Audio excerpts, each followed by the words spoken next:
hari kedua ini tahun baru 2023 dan langsung saja tahun baru ini udah langsung ngegas karena situasi politik juga langsung memanas gitu. Jadi imbas dari berbagai kebijakan pemerintah justru di penghujung tahun 2022 kemarin. Dan saya kira yang paling sekarang ini kembali disoroti oleh publik itu berkaitan dengan Perpu yang diterbitkan oleh pemerintah, Perpu tentang Omnibus Law. Ini dianggap mentorpedo keputusan dari Mahkamah Konstitusi. Dan sekarang ini Bung Rocky sudah mulai orang udah bisa baca pasal-pasal apa yang ada di dalam Perpu yang baru ini. Dan kemudian juga kemarin kan Pak Jokowi memberikan alasan, katanya bahwa Indonesia ini kelihatannya situasinya seperti normal-normal saja, tapi sebenarnya dalam situasi tidak menentu. Karena sekali lagi yang salah itu situasi global, gitu kata Pak Jokowi. Ya itu yang diucapkan Pak Jokowi berkali-kali, bahwa Indonesia lain dari yang global, kami masih bisa tumbuh. Jadi seolah-olah Indonesia itu keanehan di dalam ekonomi politik dunia. Nah, sekarang dia mulai akui itu, bahwa memang tidak normal. Iya, ketidaknormalan itu yang mesti dicari, apa penyebabnya tuh. Kalau dia sekedar situasi dunia, ya mestinya Indonesia ikuti ketidaknormalan itu. Kalau dunia lagi turun ekonominya, Indonesia jangan bikin proyek-proyek yang boros anggaran, kan gampang kan. Jadi Jokowi ingin tetap proyek-proyek strategis dia itu, kereta cepat, IKN jalan terus, kendati situasi global buruk. Itu kan nggak masuk akal tuh. Kalau situasi global buruk, mana ada investor yang mau ikut di dalam proyek-proyek yang raksasa itu tuh. Jadi mungkin Pak Jokowi halunya tinggi banget, halusinasinya tuh. Dianggap Indonesia itu adalah satu-satunya tempat di mana investor dunia akan datang berbondong-bondong, kendati di dunia lagi panik dengan keadaan ekonomi, tapi Indonesia tetap punya keunikan. Nah, keunikan itu yang kemudian dipaksakan melalui Perpu tadi itu. Dan berkali-kali kita tahu bahwa Perpu itu tidak boleh digunakan asal-asalan, mesti ada hal-hal yang khusus itu. Dan dalam demokrasi Perpu itu sebenarnya dilarang, karena itu Perpu kan arogansi pemerintah tanpa ada legitimasi itu. Apalagi Perpu tentang sesuatu yang inkonstitusional, kan ngaco kan. Udah dinyatakan inkonstitusional tapi hidupkan lagi itu. Itu namanya barang yang udah dinyatakan haram, kan inkonstitusional artinya haram. Lalu Jokowi bilang enggak, itu halal. Lalu dia keluarin Perpu yang menghalalkan itu kan. Ini gila kan. Jadi sebetulnya para pengamat juga udah jengkel bahwa Jokowi bukan tidak sekedar menghargai jeritan buruh, tapi dia juga membypass Mahkamah Konstitusi. Itu arti intervensi dari eksekutif terhadap yudikatif. Jadi bagian ini sebetulnya udah bisa diimpeach lah. Tapi kalau kita hitung lebih jauh lagi, itu sebetulnya memang karena kepanikan Jokowi sendiri bahwa semua rencana yang dia buat itu tidak dilirik oleh internasional. Kan Pak Jokowi udah berkali-kali jadi salesman itu, sales promotion man, sales promotion boy untuk memamerkan IKN, tapi nggak ada yang lirik kan. Karena itu dia kemudian paksakan supaya Omnibus Law itu dinyatakan aja sebagai hukum supaya investor ada kepentingan dengan kepastian hukum. Jadi kira-kira itu yang dia maksud dengan kegentingan yang memaksa, itu memaksa investor untuk masuk ke Indonesia dengan memanipulasi hukum dia sendiri kan. Itu buruknya di situ cara berpikir presiden, atau dungunya di situ lebih tepat lagi. Ya. Dan orang benar-benar ini membayangkan kalau dalam negara yang beradab, jangan pakai negara yang beradab lah, negara demokratis gitu. Rasanya nggak mungkin terjadi ya situasi semacam ini ya, seorang presiden menerbitkan Perpu atas keputusan Mahkamah Konstitusi. Karena itu dicarikan keterangan macam-macam cara ya, akhirnya memang nggak ada dalilnya untuk mengeluarkan Perpu. Satu-satunya dalil adalah untuk menyelamatkan ambisi dia sendiri itu untuk membangun IKN, kan cuma itu kan. Jadi apapun yang kita lihat dari Perpu itu sekedar ingin memastikan bahwa ambisi presiden tidak akan terganggu oleh status inkonstitusional dari Omnibus Law. Jadi hanya itu sebetulnya, dan itu kemarin Bivitri Susanti bilang itu culasnya presiden, itu lebih gila lagi, itu bukan sekedar dungu, udah culas kan. Nah, sifat culas itu yang harusnya kita perhatikan. Pakar-pakar tata negara, pakar hukum pidana segala macam itu, juga orang-orang di kabinet kok mau ya diperintah oleh keculasan gitu kan. Dengan alasan apapun kita bisa mengerti bahwa memang Indonesia kekurangan investor, tapi jangan itu dipakai sebagai trade off untuk menekan buruh. Kan itu intinya di situ tuh. Jadi kita nggak usah pikirin lagi ini dari mana itu dirumuskannya? Dari awal memang Jokowi menghendaki supaya Omnibus Law itu segera diundangkan tuh. Tetapi kan ada problem dengan Mahkamah Konstitusi, dan Mahkamah Konstitusi yang sendiri yang bilang bahwa iya itu cacat formal, cacat proses pembuatan karena nggak melibatkan partisipasi. Tapi sering kita dengar istana bilang udah pakai partisipasi, udah sosialisasi. Ya sosialisasi ke universitas yang nggak ngerti tentang prosedur, sosialisasi setelah dikasih amplop, sehingga pakar-pakar tata negara pro bagian buruk itu. Banyak pakar tata negara dulu yang pro bagian dari undang-undang itu. Tapi sekali lagi yang dimaksud MK adalah tidak adanya yang disebut meaningful participation.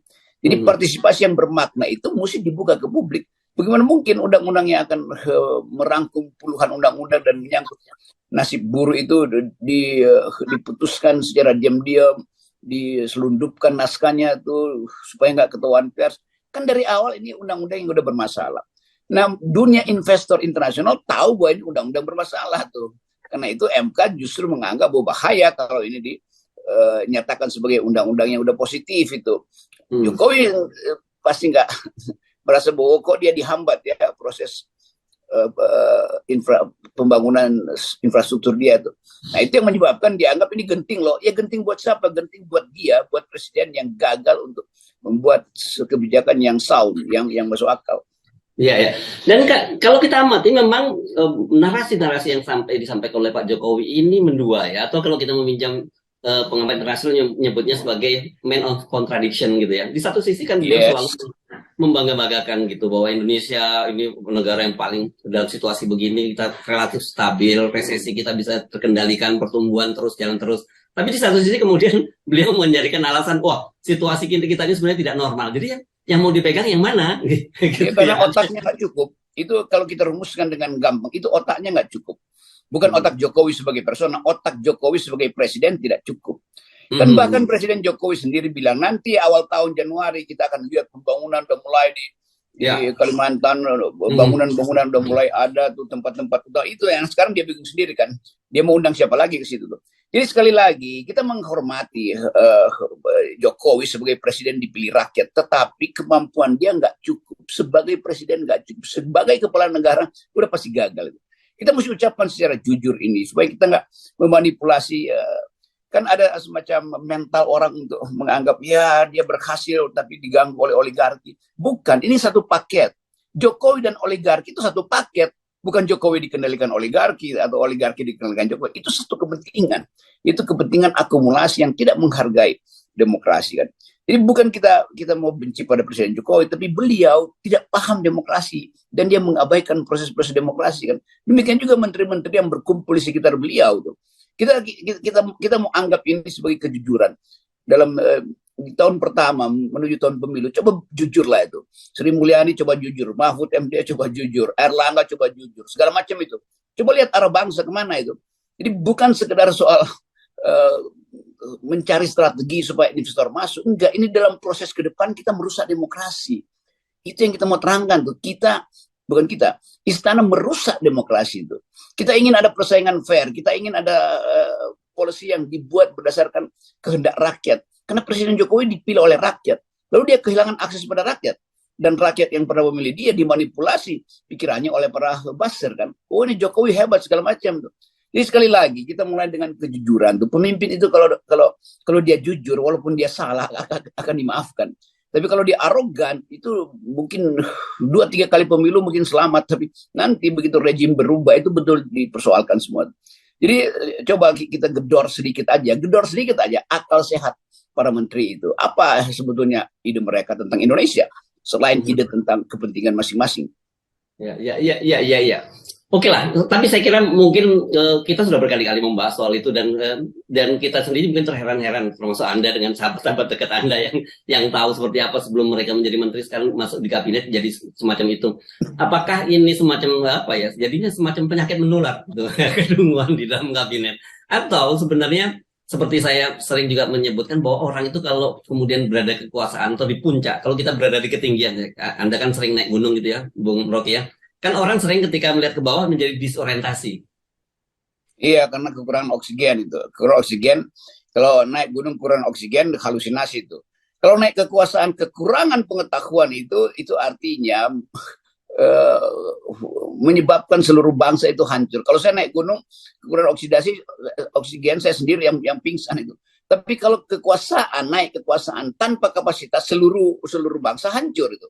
Seluruh bangsa pingsan kan. Jadi itu intinya tuh. Nah karena itu kita ya apa yang mesti dilakukan ya demo aja, buruh pasti akan demo tuh. Diminta apa nggak diminta pasti demo tuh. Kalangan akademisi akan meningkatkan tekanan itu, dan publik internasional akan melihat bahwa masyarakat sipil Indonesia betul-betul berupaya untuk mengembalikan demokrasi, sementara masyarakat politik, kabinet dan DPR berupaya untuk memanipulasi pikiran publik. Jadi terlihat betul bahwa ini yang nggak ada moral call di dia. Apa susahnya bilang bahwa oke, kita memang bersedih, maka dengan segala pertimbangan karena keadaan genting, maka saya Presiden Republik Indonesia ada kegentingan yang memaksa, maka saya putuskan untuk menunda IKN. Itu baru otaknya ada itu kan. Ini karena kegentingan yang memaksa, maka saya lanjutkan IKN yang menghina buruh, IKN yang memboroskan anggaran segala macam. Kan ngaco kan. Jadi dari logika pendek aja kita tahu bahwa pikiran-pikiran kabinet itu pendek semua tuh. Ya. Nah, ini kan kita tahu nih, setelah Perpu nanti kan biasanya akan dijadikan undang-undang gitu ya, seperti juga undang-undang COVID pada waktu itu ya, kan munculnya juga dari Perpu. Tapi kita tahu kalau COVID waktu itu ada justifikasinya begitu ya. Nah, ini kan akan segera juga jadi undang-undang, dan orang nanti biasanya mereka bilang ya kalau nggak sepakat silakan lagi majukan gugatan yudisial ke Mahkamah Konstitusi. Menurut saya ini akan lucu banget, ini ada undang-undang yang dinyatakan inkonstitusional, kemudian terbitkan Perpu, kemudian dijadi undang-undang dan diminta untuk menggugat lagi gitu. Nanti Mahkamah Konstitusi lakukan keputusan, oh ini ternyata tidak inkonstitusional, jadi terpaksa mesti diterima sebagai konstitusional. Jadi Mahkamah Konstitusi juga dungunya di situ kan, dia pasti akan dibingungkan itu. Dia bilang inkonstitusional, lalu dinyatakan konstitusional oleh Presiden, lalu dikembalikan ke Mahkamah Konstitusi, dan Mahkamah Konstitusi mesti ambil keputusan apa? Kan secara logis, secara aturan etik bahkan, atau bahkan secara legal reasoning, udah pasti Mahkamah Konstitusi akan bilang itu sama, itu undang-undang yang sama yang masuk ke kita, materinya itu juga, kertasnya sama, atau jumlah pasalnya sama. Kita udah putuskan itu inkonstitusional bersyarat. Jadi muter-muter di situ tuh. Dan itu artinya kita mau lihat aja di Mahkamah Konstitusi mau ngomong apa coba. Jadi disudutkan di situ, lalu orang bilang ya udah, artinya sebelum diputuskan udah ada pembicaraan dengan Mahkamah Konstitusi supaya itu jangan lagi disebut inkonstitusional bersyarat. Kan itu namanya jeruk nanam jeruk, lalu datang jeruk, dia minum lagi jeruk itu.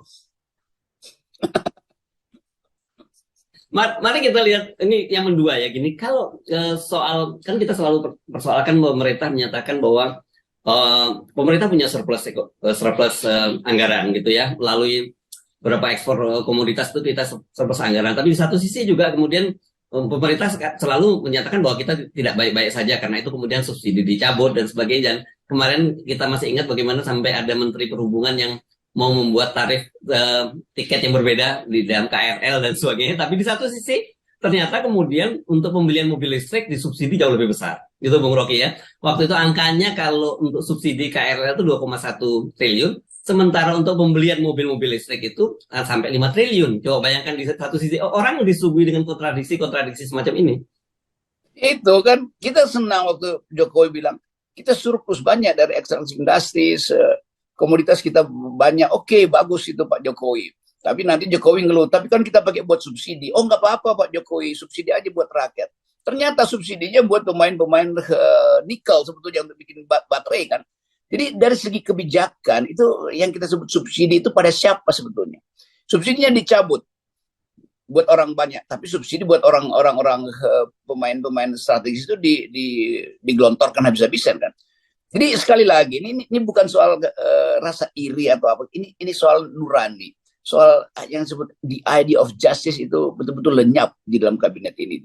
Saya kenal lah semua orang yang di istana itu kan, menteri-menteri strategisnya. Tetapi dengan kejujuran kita mau bilang, kalian itu sebetulnya kehilangan kepekaan terhadap kebangsaan, terhadap solidaritas itu. Kenapa nggak tunda sedikit arogansi itu? Akumulasi iya, ketamakan iya. Tetapi ada hal yang pada manusia itu standar, yaitu keadilan sosial. Jadi soal itu yang kita himbau sebetulnya. Ya kita himbau aja, kita nggak punya kekuatan politik. Saya cuma bisa ngomong di sini kan. Herso hanya bisa bertanya dan sama-sama FNN berupaya untuk menerangkan pada publik bahwa kemenduaan itu, inkonsistensi itu, man of contradiction itu menyakiti rakyat sebetulnya.